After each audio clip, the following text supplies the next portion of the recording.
Lacuna Coil. Yeah. That's about it. Not much else. I'm bored of this band. I'm going to put that right out there. It's not going to be a popular opinion. This video's average duration will probably now be 10 seconds based around that opening line. But I have a musical argument, and hopefully those who disagree will stick around to hear it.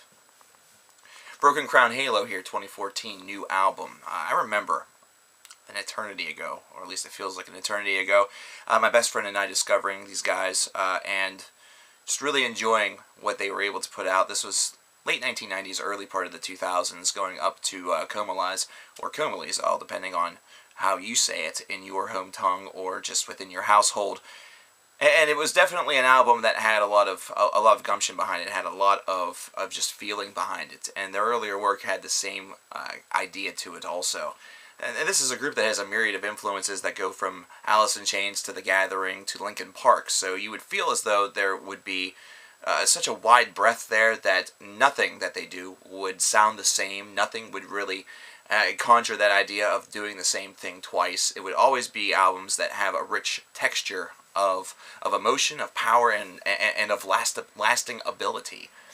However, this is something that just hasn't been the case, and I don't want to blame any certain eras, but it seems like this downhill slide kind of was perpetuated by their initial appearances on the Ozfest tour. And they got a lot of attention there, and it seemed as though the music started to decline slightly thereafter. Now, everyone's going to have their basic opinions on whether or not that's true or not. I'm not necessarily representing that as a universal idea, merely as my personal opinion. But I seemed to not enjoy the band's newer material a little bit more each album right after that time frame, almost as though Comalies was such just a terrific album and just kind of a genre-bending album that it was going to be hard to touch it, and they just got nowhere close and haven't ever since. But with Broken Crown Halo here in 2014, they had a really interesting idea behind it. They wanted to give it more of a cinematic scope. They wanted to almost be almost like an album that's a soundtrack for dark moments or dark times that are about to happen in the near future, and it's something that definitely seems to have a bit of a zombie apocalypse overtone to it, at least with some of the song titles, almost like they're trying their best to get on the Walking Dead soundtrack. And it's just something where if I was in charge of the music of The Walking Dead, none of this crap would work for it. Nothing of this would be functional. This is an album that has very limited scope, limited viability, and for some god-awful reason I feel like I'm late to the boat saying this, but we do not need Lacuna Coil for you to be the big sister, the heavier big sister of Evanescence. Amy Lee and company, they were doing just fine on their own. They might not have done anything or haven't done anything for a long period of time. They may never do anything again. I don't know what the situation is with Evanescence. However, we do not need you to try to be the heavier duality of that. And I sense that a lot. I really do. You know, you have this very powerful female vocalist that's kind of at the forefront. You have this male vocalist that does make appearances. There's more appearances here from him than there is in the Evanescence work. However, it's something where the idea, the dynamic is still very similar.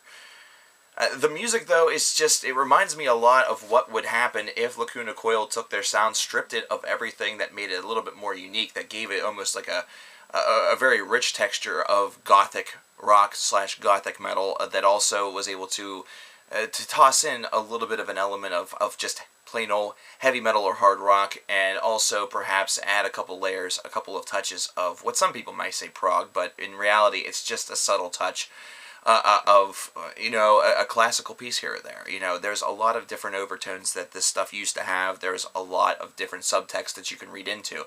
And while the songwriting definitely came from the same general idea pool, it was one where the overall representation, the overall delivery of it had enough of a different touch and a different taste to it, where each individual course, each individual track felt as though it was its own little meal, and it was all very delectable. previous meals that we've had over the past couple of years have been less than such. It's almost like it's made by somebody whose kitchen needs to be, visited by Gordon Ramsay and really helped out, because this is a kitchen that is not doing very well, at least in my opinion. The sales, on the other hand, would reflect something very different. And it's because generic metal sells. Generic metal that kind of represents and sounds a lot like what you would hear on the radio, it does sell. And I'm going to throw that out there immediately, because it is absolutely true. Whenever some of your riffs sound like it's something that you'd hear from a Five Finger Death Punch or a Volbeat song, then absolutely you're going to sell, because it's something that's a reference point or a guide that a lot of fans are able to use in order to really judge whether or not they're going to enjoy something, even if it is a little bit different. And it, of course, helps them claim to expand their palette. In reality, what this album really feels as though it's accomplishing is not very much. The cinematic scale, the cinematic idea seems to be wasted, because it sounds a lot like albums that they've done previously. It's hard to differentiate the overall, huge difference maker on this album that really truly makes it unique from anything that they've done in the past. It's definitely one that seems to really follow the same formula that they've used previously, while also even further stripping down some of those ideas to make it a little bit more friendlier still. And it's kind of just, it's ridiculous. Die and Rise is definitely the one track where I feel a little bit different about it. It definitely has a bit more of an edge to it. There's a difference to it. It seems like this male vocal prominence on the song may give it a little bit of an initial boost, mainly because it's something that is truthfully unique, because Christina is an overwhelming force on this project. And I'm not knocking her vocal style, and I'm also not knocking her vocals, period, because Christina has pipes and she knows how to use them. She's a very talented singer. And really, I think what the problem is, what really might have me at this point where I am with this band, is principally because I see the wealth of talent and I hear what is kind of produced by it, and it disappoints me. I see so much more that could be possible, and it just seems like they go into the studio, claim reinvention, but really just produce something that sounds exactly like what they've done before. Maybe I'm wrong there. A lot of people will probably say that I am in the comments, and I invite you to do so. I invite you to really speak your opinion, or in this case, type your opinion, because your opinion is just as important as mine. In reality, all of our opinions have the same level of importance. It's just an opinion. However, once again, I came into this album hoping that Lacuna was going to give me something that was going to break me out of this funk, kind of break me out of this cycle that I've been in with them. I was a lot more cruel, I think, with the Dark Adrenaline review, and that's something that I sort of regret a little bit, only based on the fact that it almost seemed as though I was going over the top just to do it. And I think perhaps I was. With this album here, I just have to sit here and talk about it and just sort of shake my head. That's about all I have. This is an album that, for me, goes nowhere conceptually. It's an album that they tried, I guess. I don't know. But I'd have to give it probably a 68 out of 100. There's not much here for me to really go off of. There's not much here for me to really praise. This sounds just like more of the same, and if you've been on this channel for quite some time, you know that more of the same usually perpetuates reviews like this. It's something that usually eggs reviews like this on, because more of the same is kind of dull. It's listless. Evolution is certainly something that helps. Whenever you have a lot of bands that are direct and are continuously direct, and they are not trying to say that, hey, we've changed things up, we're trying something different, you have a little bit of a different idea there. You have a different ideal. You know what to expect, but it's how it's executed. With this, it's almost like they said they were trying something new. You didn't know what to expect, but it didn't matter, because the result was something you've already heard. And that's bad.